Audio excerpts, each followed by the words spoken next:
우리 하나님의 말씀 같이 보겠습니다. 구약 성경 열왕기하 9장 27절 말씀부터 37절 말씀입니다. 27절 말씀부터 우리 37절 말씀까지 한 목소리로 같이 읽겠습니다. 유다의 왕 아하시아가 이를 보고 정원의 정자길로 도망하니 예후가 그 뒤를 쫓아가며 이르되 그도 병거 가운데서 죽이라 하며 이블르함 가까운 구루 비탈에서 치니 그가 무깃도까지 도망하여 거기서 죽은지라. 그의 신복들이 그를 변거에 싣고 예루살렘에 이르러 다윗성에서 그들의 조상들과 함께 그의 묘실에 장사하니라. 아합의 아들 요람의 제11년에 아하시아가 유다 왕이 되었었더라. 예후가 이스라엘에 오니 이세벨이 듣고 눈을 그리고 머리를 꾸미고 창에서 바라보다가 예후가 문에 들어오매 이르되 주인을 죽인 너 시므리여 평안하냐 하니 예후가 얼굴을 들어 창을 향하고 이르되 내 편이 될 자가 누구냐 하니 두어 내시가 예후를 내다보는지라. 이르되 그를 내려 던지라 하니 내려 던짐에 그의 피가 담과 말에서 튀더라. 예후가 그의 시체를 밟으니라. 예후가 들어가서 먹고 마시고 이르되 가서 이 저주받은 여자를 찾아 장사하라. 그는 왕의 딸이니라 하매 가서 장사하려 한즉 그 두골과 발과 그의 손 외에는 찾지 못한지라. 돌아와서 전하니 예후가 이르되 이는 여호와께서 그 종 디셉 사람 엘리야를 통하여 말씀하신 바라. 이르시기를 이스라엘 토지에서 개들이 이세벨의 살을 먹을지라.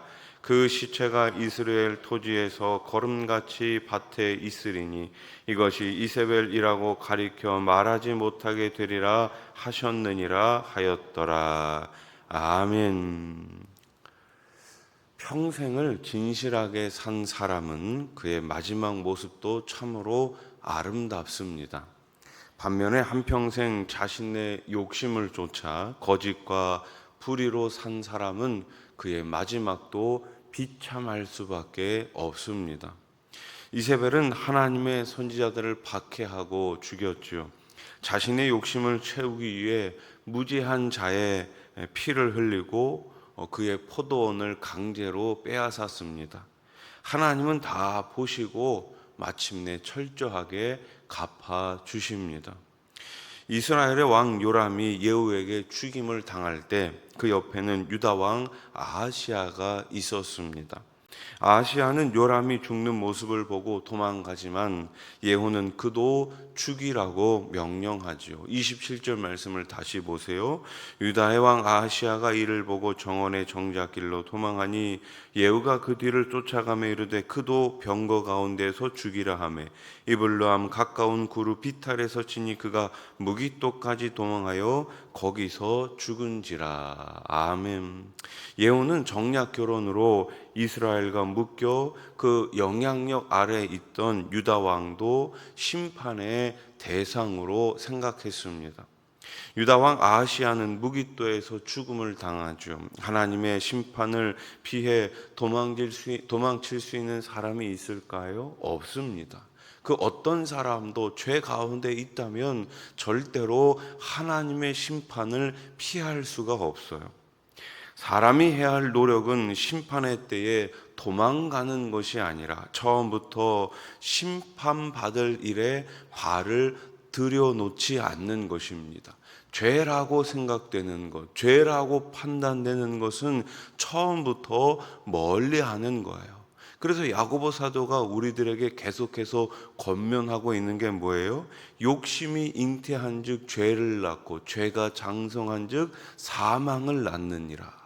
그래서 처음부터 욕심이라고 판단되는 것, 하나님이 나에게 주신 것이 아니라고 판단되는 것은 처음부터 단호하게 끊어야 하는 거예요. 그런데 마귀는 어떻게 합니까? 계속해서 우리에게 욕심을 불러다 일으켜주는 것이죠. 아담과 이브에게, 하와에게 이 뱀이 찾아와가지고, 사단이 찾아와가지고 한 것이 무엇입니까? 바로 유혹 아닙니까? 저 선악을 알게 하는 나무의 열매를 먹으면, 저 실과를 먹으면 너희가 눈이 밝아져서 누구처럼 된다? 하나님처럼 된다. 욕심 아닙니까? 욕심 아니에요? 우리가 어떻게 하나님처럼 될 수 있겠습니까? 오히려 하나님과 나는 구분되어 있다. 하나님은 창조주이시고 나는 그분의 백성이다. 그 관계를 정확하게 알 때 우리의 삶이 기쁜 것이 아니겠습니까? 그런데 마귀는 지금도 계속해서 우리를 유혹해서 죄 가운데 넘어뜨리고 있는 거예요. 아시아가 죽자 그의 신복들이 그를 다윗성에 장사 지냅니다. 28절 말씀. 그의 신복들이 그를 병거에 싣고 예루살렘에 이르러 다윗성에서 그들의 조상들과 함께 그의 묘실에 장사하니라. 아멘. 아시아 왕은 매우 어리석은 사람이었죠. 직접적인 심판의 대상자는 아니었지만 요람이 심판당하는 자리에 함께 있다가 그 역시 심판을 당하고 맙니다. 악인과 가까이 지내는 것은 무모한 행동이에요. 심판날에 함께 멸망당할 수 있기 때문입니다. 성도는 가까이 지낼 사람과 거리를 두고 지내야 할 사람을 분별할 줄 알아야 하는 것입니다. 악한 무리와 어울려 다니면 우리도 심판을 피할 수가 없는 거예요. 이세벨은 화장을 하고 예후를 맞이하지요. 그녀는 마지막 순간에도 오만하게 말하고 있어요. 예후를 시물이라고 지칭하며 저주하고 있죠. 어둠의 영에 사로잡힌 사람은 마지막 순간까지도 자신의 잘못된 것을 깨닫지 못하는 거예요. 죽는 순간까지 회개하지 않습니다. 사탄이 그의 마음을 지배하고 있기 때문이에요.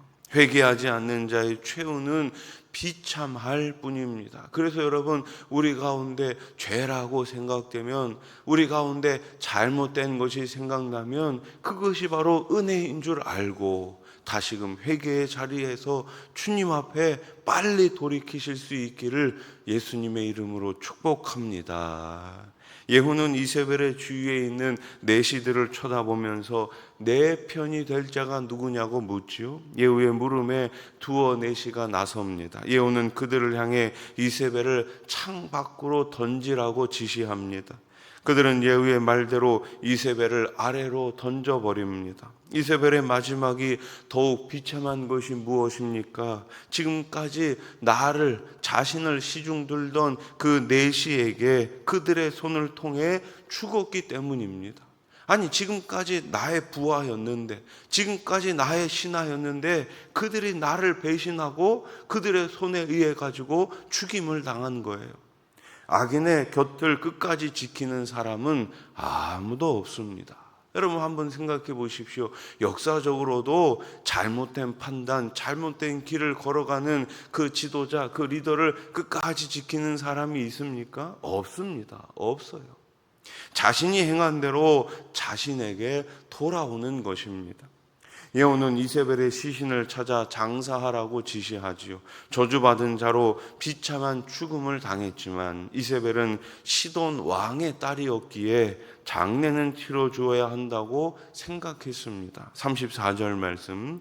예후가 들어가서 먹고 마시고 이르되 가서 이 저주받은 여자를 찾아 장사하라. 그는 왕의 딸이니라. 아멘.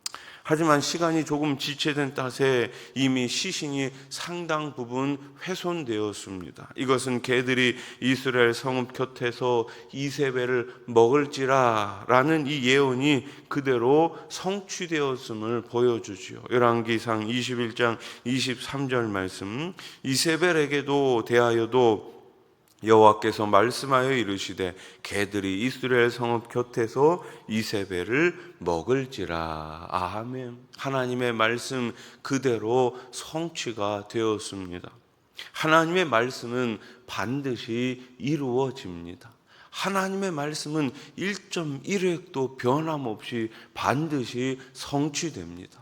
그래서 오늘 새벽에 우리가 다시금 붙잡아야 하는 것이 무엇입니까? 하나님의 말씀인 줄로 믿습니다. 말씀을 붙드십시오. 말씀을 붙들고 기도하십시오. 그 기도 가운데 역사하실 하나님을 오늘도 기대하시면서 매일매일 주님과 함께 악한 길로 가는 것이 아니라 선한 길, 순종의 길에서 더 큰 은혜와 복을 누리시는 저와 여러분들이 될 수 있기를 우리 주님의 이름으로 축원합니다. 기도드리겠습니다. 하나님 아버지, 욕심을 쫓아 사는 것이 아니라 반드시 이루어지는 말씀을 따라 살아가는 참된 주님의 백성들 되게 해 주시옵소서. 죄라고 생각되는 것, 죄라고 판단되는 것은 그 즉시 끊게 해 주시고 하나님 주시는 온전한 마음으로, 순종의 마음으로 오늘도 묵묵히 주님 따라가는 주님의 자녀들, 주님께서 큰 은혜와 복을 주실 것을 기대하며 나아가는 주님의 백성들 되게 해 주시옵소서. 일청년부 수련회가 계속 진행 가운데 있습니다. 청년의 때에 우리 청년들을 만나 주시고 청년의 때에 하나님 주시는 비전을 품게 해 주셔서 하나님 손에 붙들린 귀한 우리 청년들 다 되게 해 주시옵소서. 하나님 아버지, 오늘 이 시간에도 아픈 몸을 이끌고 마음의 상처, 여러 가지 문제를 가지고 주님 앞에 아뢰기 위하여 나왔습니다. 우리 하나님 감사함으로 아뢰을 때에 우리 주님께서 풍성히 응답해 주시옵소서. 가정의 문제, 직장의 문제, 일터의 문제, 자녀들의 문제, 경제적인 모든 문제 가운데 오로지 우리 하나님만을 바라볼 줄 아는 그러한 믿음을 허락해 주시옵소서. 우리 교회가 복음으로 사람을 살리고 키우고 고치는 행복한 공동체가 될 수 있기를 소원합니다. 복음으로 예수로 충만한 우리 교회가 되게 해 주시옵소서. 여름 성경학교 수련회를 준비하고 있습니다. 교육자들에게, 선생님들에게 하늘의 지혜를 더하여 주시옵소서. 우리 자녀들 이번 성경학교 수련회를 통하여서 최고의 코치 예수님을 만나게 해 주시옵소서. 우리 주일학교 가운데 큰 부흥을 더해 주시옵소서. 말씀의 부흥을 더하여 주시옵소서. 기도의 부흥을 허락하여 주시옵소서. 삶 가운데 예수님이 내 인생의 주인임을 고백할 줄 아는 우리 다음 세대, 미래 세대들 다 되게 해 주시옵소서. 예수님의 이름으로 기도드립니다. 아멘.